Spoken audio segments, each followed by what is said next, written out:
Hello, my name is Ruben Guzman, and I'm the author of this book, Evolving Health, Maximize Your Energy Using the Wisdom of Science and Divine Design. And what I'd like to talk to you about today is about the truth about obesity.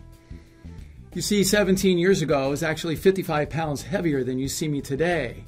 But I learned several secrets about how to actually create a thriving, healthy lifestyle. And what I'd like to share with you is some information in this short series about the truth about obesity. Because there's a lot of misnomers and myths out there, and so many people are led down the wrong path. Is it any wonder then that we have 70% of the American population overweight or obese? So let's start off with the first and most important consideration, and that is that all of life is in one of two states.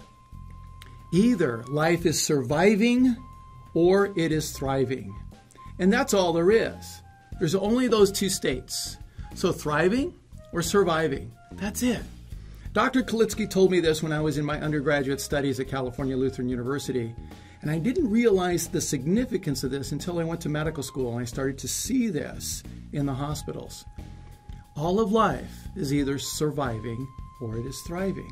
That's it. Now, here's what we need to get about that. That when we're in the state of survival, what happens is that our mindset, our body, our physical, emotional, mental, and spiritual energies can all be in the state of survival, and they all interact. So they all interact with each other. So physical energy absolutely affects emotional, mental, and spiritual energy, and vice versa. So when we're in the state of survival, what we're doing is we're stressed. We're stressed in our bodies. When we're in that situation, our metabolism absolutely goes down. When we're in that situation, our energy absolutely goes down.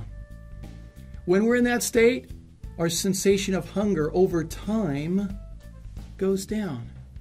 And when we're in that state, our capacity to store food as fat, guess what?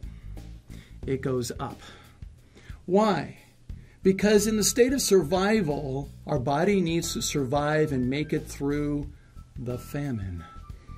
And we're designed to store a higher percentage of anything we eat as fat. Research studies show that we could take a group of athletes, for instance, collegiate athletes, very lean male athletes, 6 to 10% body fat, and we could take them through a full day of training and then have a standardized meal at the end of the day. That standardized meal would be spaghetti, meatballs, garlic bread, and lettuce, whatever the case may be, but it's a standardized meal. But because they're athletes and they're training all day and they're eating all day and they're thriving, they're only going to store 6 to 10% of that meal as fat. No matter what the fat content, they'll only store 6 to 10% because that's all they need. But if we take that same group of athletes and we put them through a whole day of training, and this time what we do is we have them go through the whole day without eating until that final meal. At the end of the day, we give them that same standardized meal. They're now going to store 28 to 32% of that same meal as fat. So my friends, you see, it's not about the calories, the grams of fat, any of that other stuff that you hear on the media. None about that. None of that is important. What's important is the state in which we are in. Are we surviving or are we thriving? More in the next part.